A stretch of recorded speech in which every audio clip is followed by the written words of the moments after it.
In this short video, I wanted to introduce the various types of temperature units and the relationships between them. There are three temperature units that are in common use today: Fahrenheit, Celsius, and Kelvin. Fahrenheit is used most frequently in America to describe the temperature of the weather typically outside.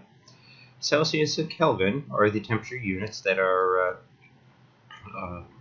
in common use in science, with Kelvin being the SI unit for temperature. If we take a look at these various temperature scales, we see, for example, water freezes at 0 degrees Celsius, and this value is the same as saying that water freezes at 273 Kelvin, which is the same thing as saying that water freezes at 32 degrees Fahrenheit. If we go up to where water boils, we see that water boils at 100 degrees Celsius, which is 373 Kelvin, and 212 degrees Fahrenheit. Now, if we look at the difference here between 0 and 100, that's obviously 100. In the Kelvin scale, 273, 373, that's also 100. But 32 to 212, that's not 100. And the reason is that the individual units in the Fahrenheit scale are not the same size as the individual units in the Celsius scale. However, the Celsius scale and the Kelvin scales were designed so that they have the same units. It makes converting between them easily. So the equation to convert between Kelvin and Celsius is simply an addition.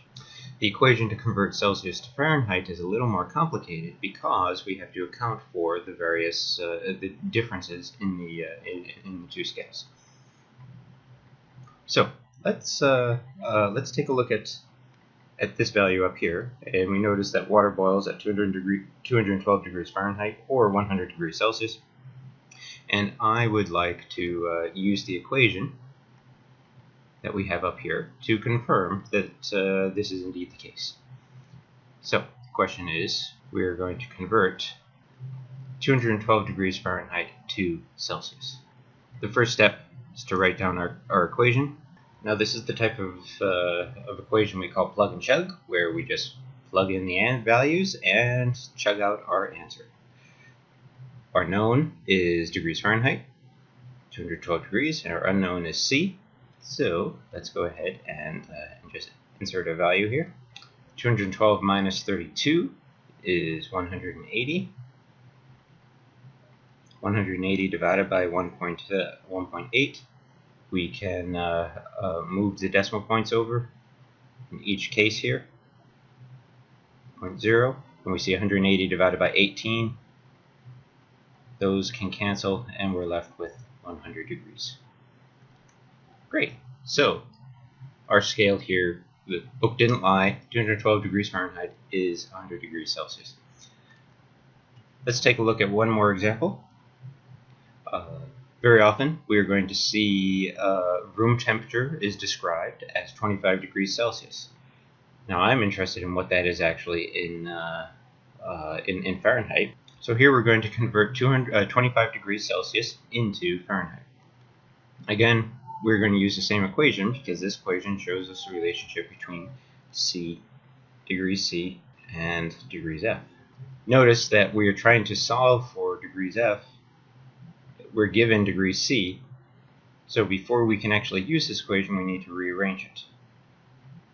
Rearrangement will involve multiplication. We multiply first to get rid of the denominator. Oops. There. Down here, that leaves us with times our degrees Celsius is equal to our degrees Fahrenheit. I know above it looks like a 0. Minus 32, and then we want to get rid of the 32 on the right hand side. So we're simply adding 32 to both sides. Just a little bit of an algebra refresher, I guess. And we're left with 1.8 times degrees Celsius plus 32 is equal to degrees Fahrenheit. So now we can use this equation to solve for F. 1.8 times 25 plus 32.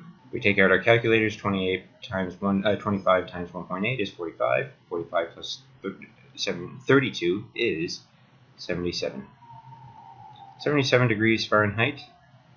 is what we consider a warm room temperature day, and that sounds like we've done our math, we've done our chemistry for today. It's 77 degrees out, 25 degrees Celsius. Let's go out and enjoy the day.